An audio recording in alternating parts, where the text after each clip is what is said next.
Hello, this is Mr. Yoon, and today we're going to be learning about the slope-intercept form of linear functions. And the key phrase for today is m is slope and b is y-intercept. And just as usual, yes, this may not make any sense to you right now, but you'll find out in a second. So here is the main part of our today's lesson. So slope-intercept form of an equation of a linear function looks like y is equal to mx plus b. So over here, this m represents the slope, and b over here represents the y-intercept. So just by looking at the equation in this form, immediately we can find out what the slope and the y-intercept of that function is. Hence, it gives the name slope-intercept form because it tells us the slope and the y-intercept of the linear function. So, an example of a linear function that is in slope-intercept form could be, so our slope-intercept form looks like y is equal to mx plus b. So an example of it could be something like y is equal to minus 2x minus 2, where my slope m is negative 2 and my y-intercept b is negative 2. So b, that is the y-intercept, and my m, that is the slope. So as I said in the beginning of the lesson, the key phrase for today was that the slope, which is m, is the negative 2. So m represents the slope and b represents the y-intercept. So let's try to do one more example. So keep in mind that sometimes the order could be a little different. So it could look something like y is equal to 2 minus 3x. Then what is my slope and what is my x-intercept? My y-intercept. You may think, okay, the m is the first one that you see in this form, so 2 must be the y-intercept, which is a common misconception, but no. This m, the slope, is the number in front of the x, and you have to include the negative there. So my slope is actually negative 3. And my y-intercept is the number that does not have an x attached to it, so it's positive 2. So, what is the benefit of knowing the slope-intercept form? One of the main benefit is by having our linear function in a slope-intercept form, we can easily transfer that information onto a graph, or when we see a graph, we can easily translate it into the equation. So let's look at this question over here. The question says, graph y equals 1 over 2x minus 3. So this is in the slope-intercept form. Y is equal to mx plus b. And I can see that my m, which is the slope, is equal to 1 over 2 in this case. And my b, which is the y-intercept, is equal to negative 3. So what we're going to do is we're going to start by graphing the y-intercept and use the slope to plot the next point.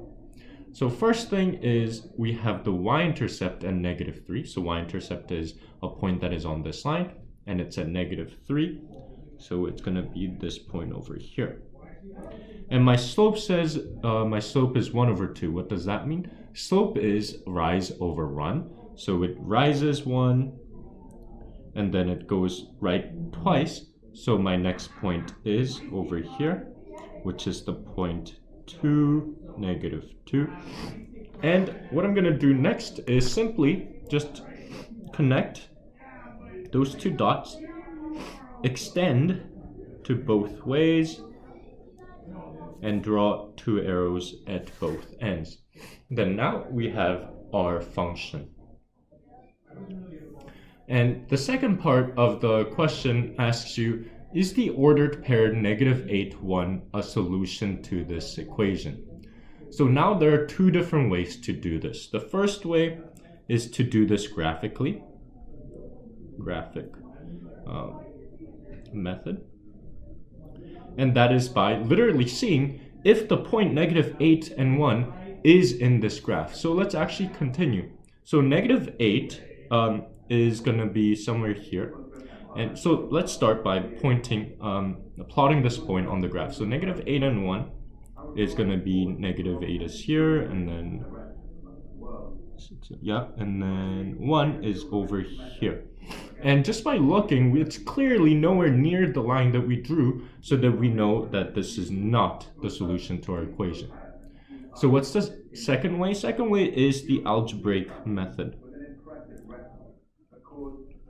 So how do I do this algebraic method? Just substitute the equation, substitute the point in the equation. So my equation was y is equal to half x minus 3, y is equal to 1 over 2x minus 3. And then all I have to do is just simply replace this is x with a -8 and y with a 1. And if it is true, then this point is on the graph. If it is not true, then it won't be on the graph. So if I just replace it, then I get this becomes 1 is equal to 1 over 2 times -8 minus 3. 1 stays as 1. Half times -8 is equal to -4 minus 3. And then 1 is not, and -4 minus 3 is -7, which is not true. So then I know that -8, 1 is not a solution. Okay. So next, the next thing is by another benefit of learning about slope-intercept form is that it allows us to find the equation when we're given a graph. So to put something into slope-intercept form, we have to find the two things, the slope and the y-intercept. So let's find the y-intercept first, because it's always the most simple one. So my y-intercept is the point where my function crosses the y-axis, and it is over here, which is at 1. And let's look at the slope. So to find the slope, I just have to find 2 points that is easy, the 2 easy points, and then see how much it rises and divide it by how much it runs. So then over here, I'm just going to choose these 2 points over here, and then I can see that it rises twice and then it goes to the right once. What does that mean? My slope is 2 over 1, which is just 2. Then I just have to simply put it into my equation, y is equal to mx plus b. So then my slope m, so remember the key phrase today, m represents the slope and b represents the y-intercept. So then I just have to replace m with a 2 and b with a 1. So then what do I get? My equation is y is equal to 2x plus 1. So that's my final answer. Y is equal to 2x plus 1. Let's try to do one more over here. So first thing, so now we have this graph, and then we have to find the equation for this graph.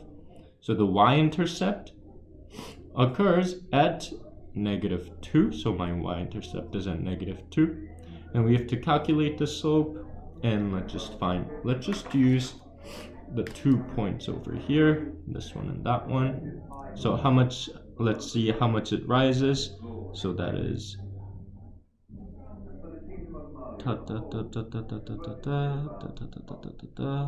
and then I get 1, 2, 3, 4, 5, 6. So it drops 6, so that's -6. And then to the right, let's see how much it moves. That's 4 and another 4, so that's an 8. So it runs plus 8.